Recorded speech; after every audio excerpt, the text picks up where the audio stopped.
नमस्कार. आज एक खास वेगळा विशेष असा उपक्रम घेऊन आम्ही आलोय. माझ्यासोबत आहेत नकुल पारसेकर, जे सावंतवाडीतलं विख्यात व्यक्तिमत्व आहे. त्यांचा सविस्तर परिचय येईलच पुढे.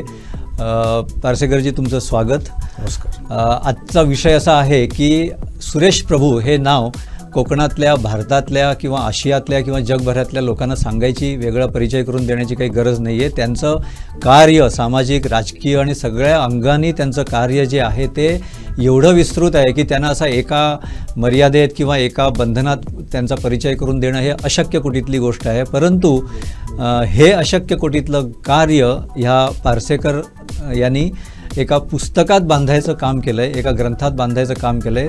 तर त्या निमित्तानं आपण भेटतो आहे आणि हा कार्यक्रम करतो आहे. सुरेश प्रभूंची अगदी थोडक्यात म्हटलं तरी ओळख करून द्यायची म्हटलं तर कसं आहे, त्यांची सुरुवात चार्टर्ड अकाउंटंट मुळात ते, त्यानंतर त्यांनी LLBची पदवी पण घेतली. सामाजिक कार्यात तर त्यांचा सहभाग आधीपासून होता. आपण त्यांना बँकिंगमधले तज्ज्ञ अशा दृष्टीनं आधीपासून ओळखतो. त्यांना सारस्वत बँकेचे ते संचालक होते, अध्यक्ष होते. त्यानंतर राजकारणात प्रवेश करून ते मंत्री झाले वाजपेयींच्या सरकारात, त्याचप्रमाणे मोदींच्या सरकारात, म्हणजे ऊर्जा मंत्री, रेल्वे मंत्री आपण म्हणून त्यांना जास्त चांगले ओळखतो. विमान वाहतूक मंत्री होते, पर्यावरण वन खात्याचे मंत्री होते, अनेक वाणिज्य मंत्री होते, अनेक खाती त्यांनी सांभाळली. नदी जोड प्रकल्पाचेही ते टास्क फोर्सचे ते प्रमुख होते. त्याशिवाय भारताचे G20 G7मध्ये ते प्रतिनिधी म्हणून कार्यरत होते. म्हणजे त्यांच्या कार्याचा विस्तार एवढा प्रचंड आहे की तो सगळा परिचय करून द्यायचा झाला तर आपला वेळ तिथंच संपेल. त्यामुळे मी पुढं जातो. त्यांचं हे जे काही कार्य आहे, म्हणजे उमा प्रभू त्यांच्या पत्नी, ज्या मूळ गोव्याच्या, त्यांनी तेवढ्याच समर्थपणे त्यांना साथ दिलेली आहे. ह्या सगळ्या गोष्टींचा आढावा, ह्या सगळ्या कार्याचा परिचय पारसेकर तुम्ही तुमच्या पुस्तकामध्ये घेतलेला आहे. म्हणजे हे चरित्रच आहे एका अर्थानं, त्यांचा विस्तृत परिचय आहे सुरेश प्रभूंच्या कार्याचा. हा सगळा परिचय करून जर द्यायचा असेल पुस्तकाच्या रूपातनं तर हे देण्यासाठी तेवढंच समर्थ व्यक्तिमत्वही हवं होतं. आणि ते मला वाटतं, आणि सुरेश प्रभूही माझ्याशी सहमत होतील की ते नकुल पारसेकरांच्या रूपानं आपल्याला लाभलेलं आहे. आणि त्यांनी ह्या पुस्तकाची रचना, लिखाण हे सगळं केलेलं आहे. पुस्तक तयार आहे. त्या पुस्तकाबाबत मी फार काही बोलणार नाही, कारण त्यांनी लेखकानंच बोलावं त्या पुस्तकाच्या बाबत. तर या कार्याचा आरंभ करून ते पूर्णत्वाला नेणारे जे पारसेकर आता आपल्याबरोबर आहेत, त्यांना आपण इथे सामाजिक कार्याशी संबंधित सावंतवाडी, कोकणात, मुंबईपर्यंत ज्यांचा वावर असतो म्हणून आपण त्यांना ओळखतो. आणि सुरेश प्रभूंचं जे शिक्षणविषयक आणि इतर कार्य चाललेलं आहे त्या कार्याशी संबंधित संस्थेशी ते संबंधित आहेत. इथनंच आपण सुरू करूया पारसेकर, की तुमची आणि सुरेश प्रभू साहेबांची ओळख म्हणा किंवा परिचय म्हणा, हा कसा सुरू झाला, इथपासून आपण सुरू करूया.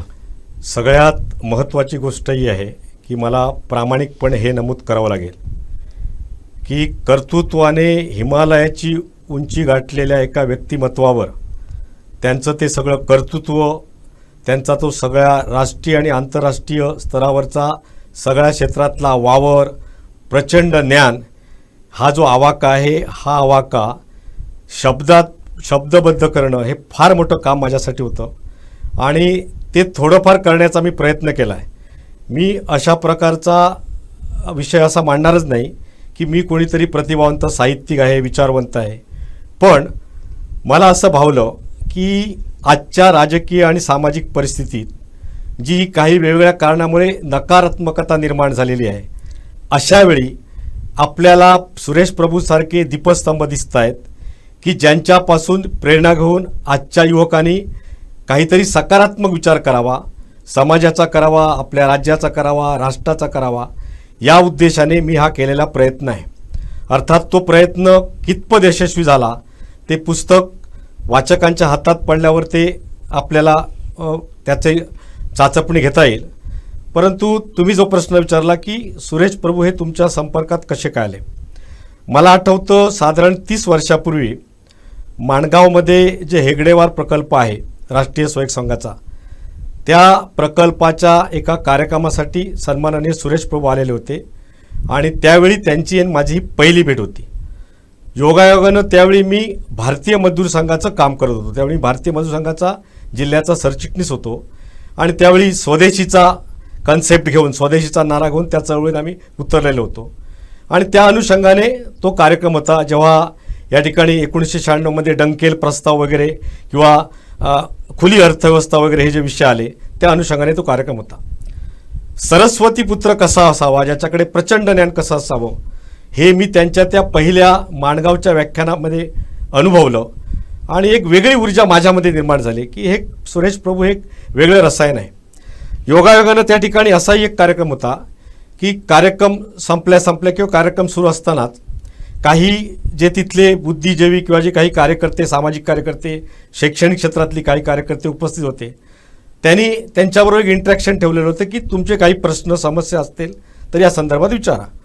तेव्हा मी त्यांना एक प्रश्न विचारला, सर की हा जो डंकेल प्रस्ताव आपण स्वीकारत आहोत, जी खुली अर्थव्यवस्था स्वीकारत आहोत, हे स्वीकारल्यामुळे महात्मा गांधींना अभिप्रेत असलेली जी ग्रामीण अर्थव्यवस्था होती, ग्रामीण रोजगाराचा विषय होती की खेडी कशी स्वयंपूर्ण होतील त्याचा जो विषय होता, याचा काही याच्यावर परिणाम होणार आहे का? मला आश्चर्य वाटेल की सरांनी तात्काळ अगदी 5 मिनिटात त्रोटक विश्लेषण केलं, पण ते माझ्या डोक्यात फिट्ट बसलं. आणि मग सभा संपल्यावर माझ्या खांद्यावर साहेबांनी हात ठेवला आणि मग विचारलं काय करता, कुठं वगैरे. आणि ही त्यांची माझी पहिली ओळख. सुदैवाने नंतर त्यांच्या 4ही निवडणुकामध्ये एक कार्यकर्ता म्हणून मी जोडलो गेलो. आणि पुढे मग प्रत्येक पावलावर त्यांनी देशामध्ये, देशाच्या बाहेर, सामाजिक स्तरावर, राजकीय स्तरावर, अर्थनीतीवर जे काम केलं ते काम अनेकदा मला जवळून अनुभवता आलं, त्याचा अनुभूती घेता आली.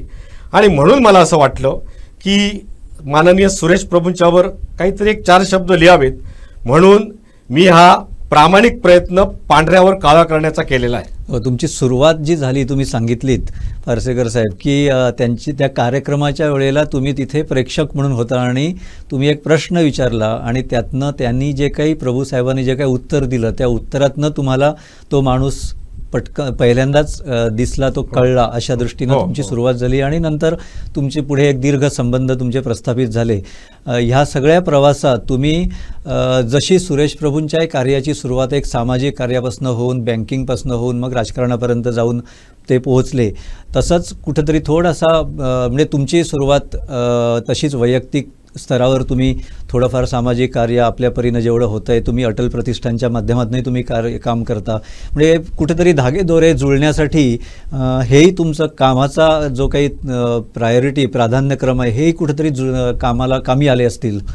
100%. आज काय झालंय की समाजामध्ये रचनात्मक काम करणाऱ्या सामाजिक कार्यकर्त्यांची गरज आहे समाजाला, की जी गरज आता प्रकर्षाने आजच्या परिस्थितीत जाणवू लागली. सगळ्यात महत्त्वाचा विषय काय असतो ढवळीकर साहेब, की आपण ज्यांच्या सहवासात वावरतो त्यांचे नाही म्हटले तरी प्रत्यक्ष अप्रत्यक्ष संस्कार तुमच्या वैयक्तिक जीवनावर होत असतात, व्यक्तिमत्व विकासावर होत असतात असं मला वाटतं. कारण मी स्वामी विवेकानंदांची अनेक पुस्तकं वाचली, त्याच्यातून हा विचार प्रकर्षाने मला जाणवला. त्यामुळे सुरेश प्रभूंसारखा माणूस, अतिशय साधा माणूस, प्रचंड हुशार माणूस आपल्या संपर्कात आला आणि आपण सुरेश प्रभू बनू शकणार नाहीत. सुदैवाने योगायोगाने काय झालं की या सगळ्या राजकीय प्रवाद असेल, मला भावलेली अगदी मी ज्यांना दैवत मानतो अशी आणखी जी 2 माणसं आहेत, ती म्हणजे गोव्याचे तत्कालीन मुख्यमंत्री सन्माननीय मनोहरजी पर्रीकर, ज्यांच्याबरोबर पर्सनल माझा इंटरॅक्शन होतं. अटलजींच्या बरोबर पर्सनल इंटरॅक्शनचा वगैरे विषय होऊच शकत नाही, पण अटलजी हे माझ्यासाठी दैवत होतं. आणि ही दोन्ही माणसं सुरेश प्रभूंना प्रचंड मानतात. म्हणजे पहिल्या मंत्रिमंडळात किंवा दुसऱ्या मंत्रिमंडळात अटलजींच्या सगळ्यात लाडके हे सुरेश प्रभू अटलजींचे होते. आणि त्यामुळे असा राष्ट्रनिर्माणाचा ध्यास घेऊन काम करणारी जी माणसं आहेत, तर त्या माणसांचं अनुकरण, त्या माणसांपासून प्रेरणा घेऊन जर समाजातील एक छोटा बिंदू बनून काम केलं तर निश्चितपणे एक आपल्याला आत्मिक समाधान लाभेल असं मला वाटतं. त्यामुळे त्यांच्याबरोबर मी जोडला गेलो, त्यांच्या कुटुंबाबरोबर मी जोडला गेलो. म्हणजे अनेक विषय सांगता येईल. म्हणजे मी आत्ता जे पुस्तक लिहिलेले आहेत त्या पुस्तकामध्ये जवळजवळ 24 ते 25 त्याचे पाठ केलेले आहेत. त्याच्यामध्ये वेगवेगळे विषय आहेत. साहेबांचं बालपण आहे, अगदी ते त्रोटक स्वरूपात आहे, सगळं खूप मांडणी करता आलेले नाहीत. त्यानंतर साहेबांचं शिक्षण, साहेबांच्या त्या सामाजिक बँकिंग ज्या क्षेत्रामध्ये काम केलं त्यावेळी त्यांना ज्यांच्याकडून मिळाली प्रेरणा, आणि सगळ्यात महत्त्वाचा असा विषय होता की एक लक्षात घ्या की सुरुवातीला सहकार क्षेत्रात ते सन्माननीय शरद पवार यांच्या माध्यमातून त्यांचा प्रवेश झाला, पण एका कार्यक्रमात, तोही विषय डंकेल प्रस्तावाचा आणि खुल्या आर्थिक व्यवस्थेचा होता, ज्या कार्यक्रमात स्वतः हिंदू हृदय सम्राट बाळासाहेब ठाकरे तिथं उपस्थित होते, त्या कार्यक्रमात सन्माननीय बाळासाहेबांनी शांतपणे सुरेश प्रभूंचं ते व्याख्यान ऐकलं, आणि ते व्याख्यान ऐकल्यानंतर बाळासाहेब ठाकरेंचं भाषण होतं, ज्याला प्रमोद नवलकर, स्वर्गीय मनोहर जोशी वगैरे मंडळी त्यावेळेची उपस्थित होती. तेव्हा बाळासाहेब ठाकरे म्हणाले, सुरेशचं भाषण मी अतिशय शांतपणे ऐकत होतो, ते ऐकल्यावर मी मनाशी माझा निर्णय घेतला आहे, जर महाराष्ट्रात सेना भाजपचं सरकार आलं आणि ते येणारच, तर त्यामध्ये अर्थ खात्याची जबाबदारी प्रभूसाहेबांकडे द्यायला पाहिजेत. योगायोगाने खरं तर सुरेश प्रभू त्या महाराष्ट्रात स्तरावर काम करण्यासाठी इच्छुक नव्हते, पण त्यांना ती अर्थ खात्याची जी कमिटी होती त्याचे ते चेअरमन केलं त्यांना. पण त्यांच्या प्रभू साहेबांच्या राजकीय कारकिर्दीची सुरुवातच तिथं झाली असं म्हणता येईल आपल्याला, कारण त्यांच्या शिवसेनेचेच ते खासदार झाले, आणि त्या फायनान्स कमिटीचे महाराष्ट्राचे व्हाईस प्रेसिडेंट म्हणून त्याने जे काम केलं होतं ते काम इतकं दखलपात्र होतं की त्याचे जे सकारात्मक परिणाम होते त्या सेना भाजपच्या कारकिर्दीमध्ये आपल्याला नंतरच्या काळामध्ये ते अनुभवायला मिळाले. बरोबर. आणि म्हणजेच त्याचा अर्थ असा की त्यांच्या वक्तृत्वातून, त्यांच्या प्रकटीकरणातून, त्यांच्या अभ्यासातून बाळासाहेब ठाकरेंसारखा एवढा मोठा नेता प्रभावित होतो, अटलजी प्रभावित होतात. परदेशात तर असे, परदेशाबाबत तर असे अनेक उदाहरणं देता येतील. तो त्याच्यामध्ये एक विषय मी इन्क्लूड केलेला आहे. सगळ्यात महत्त्वाचा त्याच्यामध्ये जो भाग आहे तो त्यांच्या ज्या सुविद्य पत्नी आहेत, ज्या तुमच्याच क्षेत्रात कार्यरत होत्या, ज्या फार मोठ्या पत्रकार होत्या, मुंबईमधल्या त्या काळातल्या गुन्हेगाराची पाळंमुळं खणण्यामध्ये त्यांचाही फार मोठा वाटा होता, त्याचाही त्या पुस्तकामध्ये उल्लेख आहे. तर त्यांच्यावरही एक सहधर्मचारिणी म्हणून असा एक जो चॅप्टर केला आहे तो त्याच्यात विषय आहे.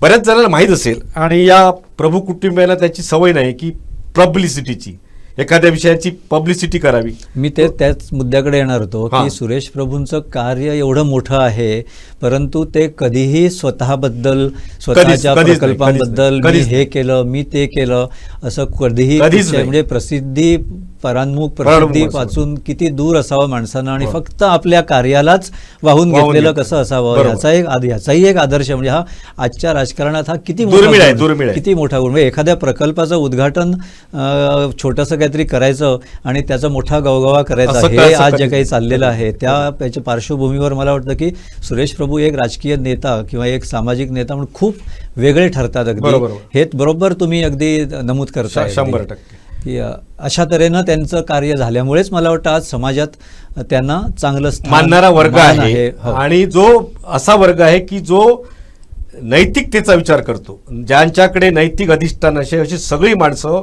सगळ्या स्तरातली, सगळ्या जातीतली, पंथातली, धर्मातली ही सुरेश प्रभूंबरोबर जोडली गेली.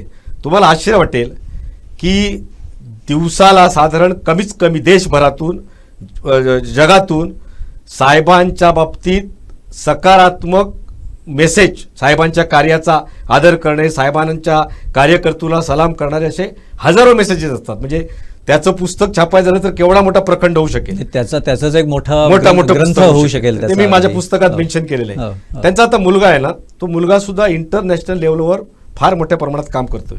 म्हणून त्या अमेय, त्यांचा मुलगा तो अमेय, तर त्या अमेयवर पण पुत्र व्हावा ऐसा अशा प्रकारच्या एका टॅगलाईन खाली तोही विषय केलेला आहे.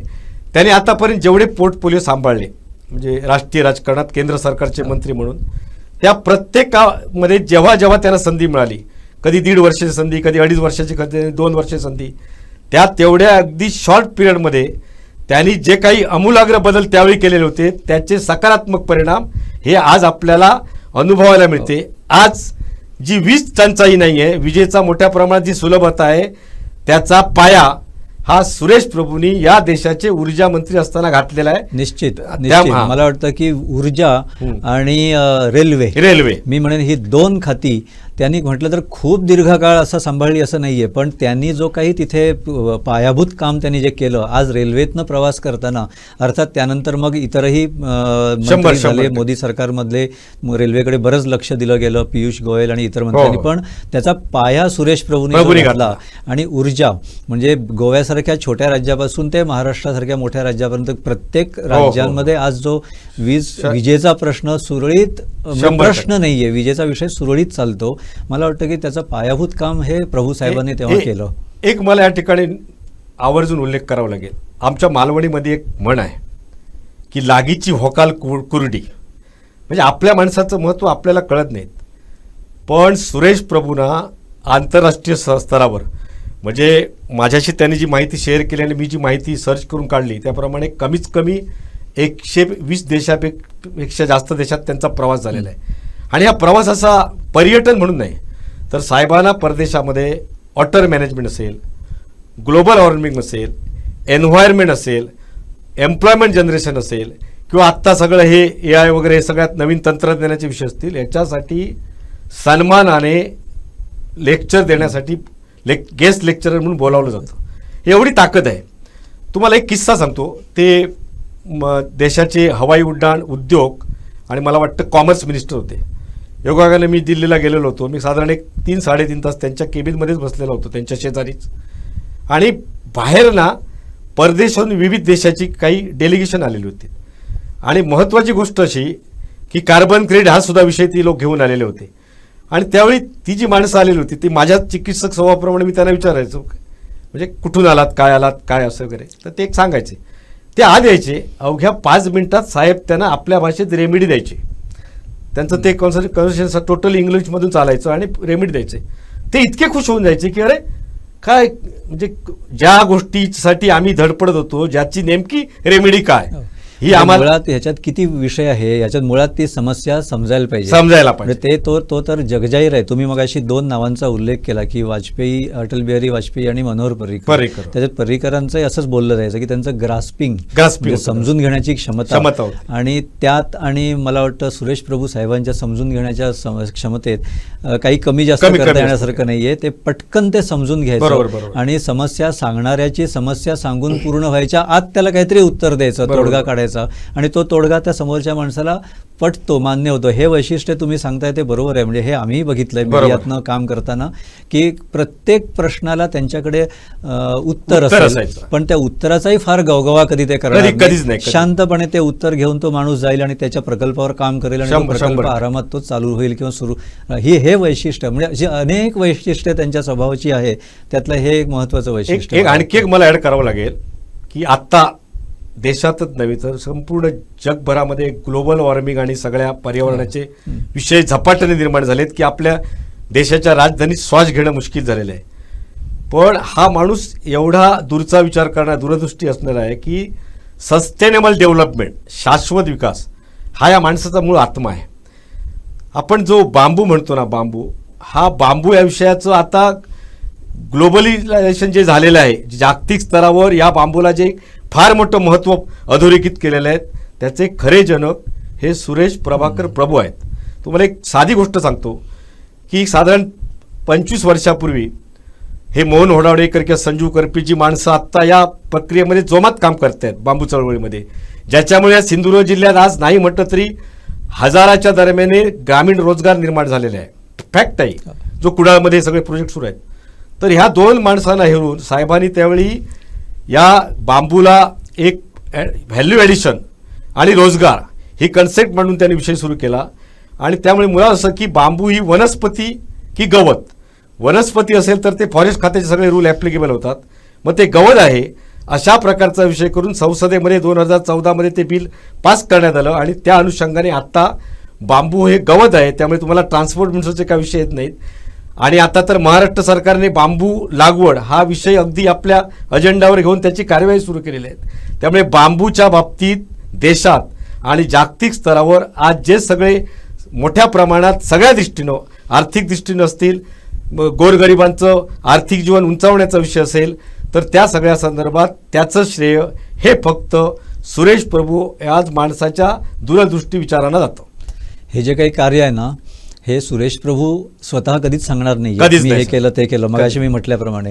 त्यामुळे तुम्ही एक मोठं कार्य काय केलं आहे, तर हे जे काही त्यांचं आता ज्ञात गुण त्यांचे सगळ्यांना माहिती आहे, परंतु न लक्षात आलेले किंवा कळलेले त्यांचे जे गुण आणि त्यांचं जे कार्य आहे ते सगळं मला वाटतं की तुमच्या ह्या पुस्तकातनं दिलंय. तुम्ही मला वाटतं पुस्तकाला खूप छान नाव दिलंय त्या पुस्तकाला, ध्येयधुंद. हो, म्हणजे तो माणूस ध्येयाच्या मागे इतका गढला गेलाय आणि एवढा धुंद झालाय की त्यालाही त्याचं भान नाहीये की त्या ध्येयपूर्तीसाठी दिवसाचा म्हणजे आयुष्यातला प्रत्येक दिवस, आयुष्यातला प्रत्येक तास आणि मिनिट त्या ध्येयपूर्तीसाठीच खर्च करणारा हा माणूस, हे व्यक्तिमत्व, त्याच्या व्यक्तिमत्वाचं वर्णन परिचय करून देणारं हे पुस्तक आणि त्याचं नाव ध्येयधुंद असावं, हे मला वाटतं की अतिशय समर्पकही नाव तुम्ही दिलं आहे निश्चितपणे अगदी. त्यामुळे आत्ता पुस्तकाचं जर तुम्ही सांगताच आहात की हे पुस्तक मला वाटतं आता लवकरच कधीतरी हे होतंय ना, त्याचं प्रकाशन पण होतंय, जरा तुम्ही सांगाल का त्या संदर्भात? काय झालं की खरं तर प्रकाशनाचा आता जो सोहळा आहे त्या संदर्भात माझ्यावर दडपण आहे. ह्याचं कारण असं आहे की या प्रकाशन सोहळ्यासाठी ज्या उंचीची माणसं साहेबांनी बोलवलीत, कारण ते साहजिक आहे, कारण ज्या उंचीवरच्या माणसाचं ते पुस्तक आहे त्या माणसाच्या ह्याच्यावर, आणि ज्या माणसांनी त्यांच्याबरोबर साहेबांबरोबर काम केलेलं आहे, ज्यांची त्यांनी अनुभूती घेतलेली आहे, अशा प्रकारचा तो सोहळा आहे प्रकाशन सोहळा. आणि तो प्रकाशन सोहळा शिवजयंती दिवशी गुरुवारी 19 फेब्रुवारीला सकाळी 11 वाजता स्वातंत्र्यवीर सावरकरांचं जे स्मारक आहे त्या ठिकाणी त्याचं प्रकाशन होणार आहे. मुंबईत हा एक योगायोग आहे. शिवजयंती आहे, स्वातंत्र्यवीर सावरकरांचं स्मारक आहे आणि त्या ठिकाणी हा प्रकाशन सोहळा होता. मला साहेबांचा आणि माझा आग्रह असा होता की आपण तो साध्या पद्धतीने करावं, पण एक आमचे अमय देसाई म्हणून जे आज सिंधुदुर्गामध्ये गेले कित्येक वर्ष आरोग्य दूत म्हणून काम करतायत, त्यांनी तो आग्रह धरला आणि मग तो सोहळा त्या पद्धतीने होत आहे. जे सामनामध्ये पत्रकार होते रजनीश राणे म्हणून, सिंधुदुर्गचे सुपुत्र आहेत, त्यांनी आता गेल्या 5-6 वर्षापूर्वी मुंबईमध्ये आपली एक प्रकाशन संस्था सुरू केलेली आहे. त्या प्रकाशन संस्थेचं नाव आहे स्वामीराज प्रकाशन. तर त्या स्वामीराज प्रकाशनच्या माध्यमातून हे पुस्तक प्रकाशित होतं आहे. सुरुवातीला असा एक विषय ठरला होता की सन्माननीय मुख्यमंत्र्यांना निमंत्रित केलेलं होतं आणि त्यांनी मान्यता दिलेली होती, पण योगायोगानं मुख्यमंत्री आता फक्त महाराष्ट्राचे नेते आहेत असं नाही, ते आता देशाचे नेते झालेले, त्यामुळे योगायोगानं त्याला एक आग्र्याचा कार्यक्रम आला आणि त्यामुळे ते अनुपस्थितीत राहणार आहे. पण एक त्याच्यावरचा पर्याय म्हणून आता या ठिकाणी त्या ताकदीची काही माणसं त्या प्रकाशन सोहळ्याला महानुभव बोलावले पाहिजेत, म्हणून त्या कार्यक्रमाला जे महाराष्ट्र भारतीय जनता पक्षाचे प्रदेशाध्यक्ष आहेत, जे या सिंधुदुर्गचे पालकमंत्री होते, ते आदरणीय रवींद्र चव्हाण येत आहेत. दुसरी गोष्ट म्हणजे ABP माझाचे जे राजू खांडेकर आहेत, ज्यांचा पत्रकारितेच्या माध्यमातून उमाप्रभू यांच्याशी चांगला संपर्क आहे आणि प्रभूसाहेबांशी त्यांचं चांगलं इंटरॅक्शन आहे, ते स्वतः येत आहेत. जे शशी प्रभू आहेत, शशी प्रभू हे विख्यात वास्तुविशारद आहेत, तेही या कार्यक्रमासाठी येत आहेत. दुसरे एक जयराज साळगावकर जे अर्थतज्ञ आहेत, ते या कार्यक्रमासाठी येत आहेत. गौतमजी ठाकूर जे सारस्वत बँकेचे आता चेअरमन आहेत आणि सारस्वत बँक आणि सुरेश प्रभू यांचं एक वेगळं नातं आहे, त्यांनी संचालक तत्कालीन चेअरमन म्हणून काम केलं आहे, त्या ठिकाणी येत आहेत. सतीश मराठेच्या बाबतीत माझा जर विषय सांगायचा झाला तर सतीश मराठे पूर्वी अखिल भारतीय विद्यापीठाचे काम करायचं, कार्यकर्ता म्हणून त्यांचा माझ्याशी संपर्क आहे, पण ते आता मोठ्या पदावर काम करतायत. ते नाबार्डचे आणि RBIचे विद्यमान संचालक आहेत, केंद्रीय समितीवर आहेत. त्यानंतर प्रफुल्ल साजड म्हणून आहेत, जे चार्टर्ड अकाउंटंटचं अखिल भारतीय जे असोसिएशन आहे त्याचे ते तत्कालीन अध्यक्ष होते आणि SBIचे ते तत्कालीन संचालक होते. आणि त्यामुळे ह्या सगळ्याच्या मंडळींच्या उपस्थितीत हा कार्यक्रम होत आहेत. साहेबांच्या कार्यकर्तृत्वावर प्रेम करणारी सर्व थरातील मंडळी सिंधुदुर्गातून या कार्यक्रमाला त्या ठिकाणी जाणार आहेत आणि तो कार्यक्रम अशा पद्धतीनं आपण 19 फेब्रुवारीला मुंबईत दादरला सावरकर स्मारकामध्ये करत आहोत. दडपण याचं आहे की माझ्यासारख्या सामान्य कार्यकर्त्यांनी व्यक्त केलेल्या त्या भावना आहेत, त्याच्यासाठी हा एवढा मोठा खटाटोप अमय प्रभू, मोहन होडावडेकर, संजीव करपे वगैरे ही सगळी मंडळी आता करतायत, त्यामुळे माझ्यावर दडपण आहे.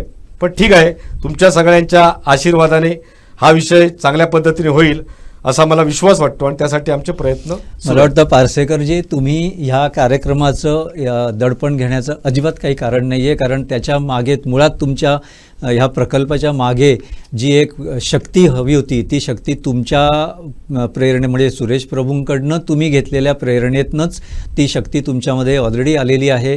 त्यातनंच तुमच्या हातनं हे लिखाण झालेलं आहे, त्यातनंच ध्येयधुंद हे पुस्तक साकार झालेलं आहे.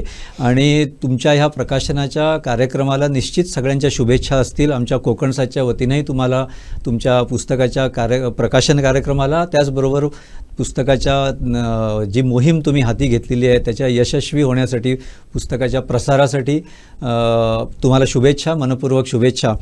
अगदी सुरुवातीला मी म्हटल्याप्रमाणे सुरेश प्रभू ह्या व्यक्तीचं कार्य एवढं अचाट आणि एवढं अफाट आहे की ते कुठेही असं बांधून चौकटीत ठेवणं हे शक्य नाही आहे, परंतु तो प्रयत्न पारसेकरांनी इथं केलेला आहे. आणि मला वाटतं की पुस्तक जेव्हा प्रकाशित होईल आणि जेव्हा ती लोक आपण ते वाचायला लागतील त्यावेळेला ह्याची प्रचिती येईल की अरे हो, आपल्याला माहिती असलेले सुरेश प्रभू ह्या पुस्तकात आहेतच आणि आपल्याला माहिती नसलेले किंवा न कळलेले न समजलेलेही सुरेश प्रभू ह्या पुस्तकात आहेत आणि ह्याचं श्रेय तुमच्याकडे निश्चित जाईल. आणि त्यामुळे तुम्ही त्याचा दबाव वगैरे घेण्याचं खरं तर काहीच कारण नाही आहे. तुम्हाला ह्या कार्यक्रमासाठी शुभेच्छा देतो आणि तुम्ही खूप मोठी मोहीम सुरेश प्रभू या व्यक्तिमत्वावर, त्यांचं चरित्र म्हणा अशा तऱ्हेनं आणि सर्व अंगाने म्हणजे त्यांचं कौटुंबिक, त्यांचं सामाजिक, त्यांचं राजकीय, त्यांचं आरोग्यविषयक सगळ्या तऱ्हेचं बँकिंगमधलं सगळ्या कार्याचा आढावा घेणारं हे पुस्तक तुम्ही तयार केलं. हे खूप मोठं कार्य तुम्ही केलं, याबद्दल तुम्हाला मी खूप अभिनंदन करतो आणि तुम्हाला धन्यवादही देतो आमच्या प्रेक्षकांच्या वतीनं. आत्ता आपण इथे थांबण्याआधी या पुस्तकाचा चांगला प्रसार व्हावा ही आमची इच्छाही मी इथे व्यक्त करतो. फक्त मराठीतनंच नाही, आत्ता मराठीतनं तुम्ही हे पुस्तक लिहिलं आहे, त्याचा अर्थात साहजिकच इंग्लिशमध्ये म्हणा किंवा इतर भारतीय भाषांमध्येही जर त्याचा अनुवाद झाला तर हे चांगलं उत्तुंग कार्य आणि हे उत्तुंग व्यक्तिमत्व संपूर्ण भारतभरात चांगलं ज्ञात होईल आणि त्याचा प्रसार होईल अशी मी इच्छा व्यक्त करतो. नकुल पारसेकरजी, तुम्हाला पुन्हा एकदा शुभेच्छा देतो, अभिनंदन करतो आणि आत्ता इथे थांबतो. वैयक्तिक आमचे परम मित्र संजय ढवळीकर यांचे आभार मानतो. धन्यवाद.